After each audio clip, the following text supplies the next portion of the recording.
Hello guys, welcome to my channel Learn IGNOU.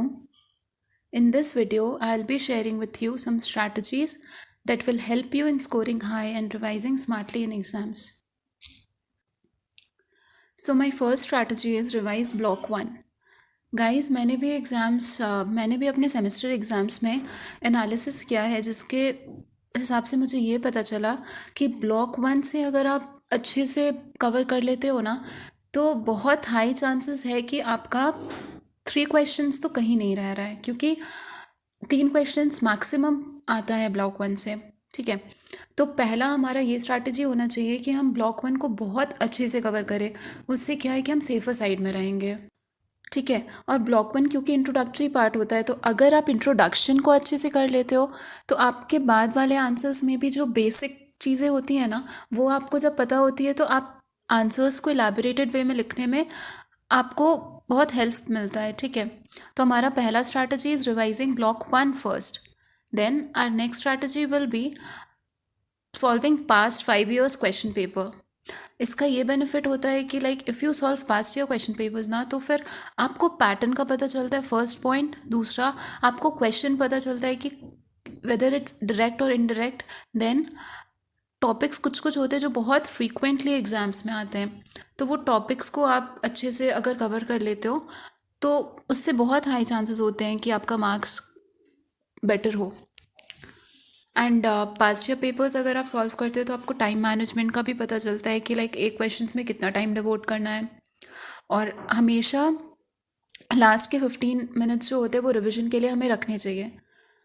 ठीक है, तो पास्ट 5 years पेपर सॉल्व करना is a must. Then next strategy should be notes prepare करना। Hand written notes हमेशा हमारे पास होना चाहिए समराइज वे में, क्योंकि अगर एग्ज़ाम्स में गैप नहीं है तो हम कभी कभी पूरा सिलेबस कवर नहीं कर पाते, लेकिन अगर हमारे पास समराइज नोट्स होते हैं ना तो उससे क्या हेल्प मिलता है कि जैसे अगर पूरा नोट्स नहीं कवर हो रहा तो आप खाली वो समराइज नोट्स कर लो, तो उससे कीवर्ड्स आपको पता चल जाएंगे और आप उसको फिर एग्ज़ाम्स में अपना एग्जैजरेट करके लिख दोगे। ठीक है, next point is neat and clean presentation as we know first impression is the last impression. तो अगर आप अपना प्रेजेंटेशन अच्छा रखते हो ना तो एग्जामिनर को पता चलता है कि that you have clarity for the topic, और अगर आपके पास क्लैरिटी है तो आप उसको बुलेट पॉइंट्स में रिप्रेजेंट कर सकते हो, फ्लो चार्ट्स यूज़ कर सकते हो। उससे क्या होता है कि आंसर्स बहुत प्रेजेंटेबल लगते हैं। ठीक है, पैराग्राफ्स में लिखने से एग्जामिनर भी कभी कभी लाइक उन पॉइंट्स पे ध्यान नहीं दे पाता जो कि बहुत इंपॉर्टेंट है और टू द पॉइंट है। तो इसलिए हमें पैराग्राफ्स भी चेंज करना चाहिए, बुलेट पॉइंट्स यूज़ करना चाहिए, flow charts, diagrams, black pens use करके अंडरलाइनिंग, ये सब is a must to score good marks. ठीक है, and last but not the least, if you do multiple revision, multiple revision करने से क्या होता है कि वो जो रिटेंशन पावर होता है हमारा ब्रेन का वो डेवलप होता है। और इग्नू में ना मोस्ट फ्रिक्वेंटली ये देखा गया है एनालिसिस के हिसाब से कि कुछ कुछ टॉपिक्स हैं जो रिपीटेडली आ रहे हैं। ठीक है, तो अगर आप उन टॉपिक्स को ही अच्छे से करोगे तो आप सेफर साइड में इसलिए रहोगे क्योंकि पूरा सिलेबस कवर करने से भी हम कभी कभी लाइक एग्ज़ाम में नहीं लिख पाते आंसर्स, और वही अगर हम कम कवर कर रहे हैं पर प्रॉपर वे में कर रहे हैं तो उससे हमें आंसर्स को प्रेजेंट करना ज़्यादा अच्छा होता है। तो इसलिए हमें ये सारी स्ट्रैटेजीज ध्यान में रखनी चाहिए। ठीक है, cover less but cover properly.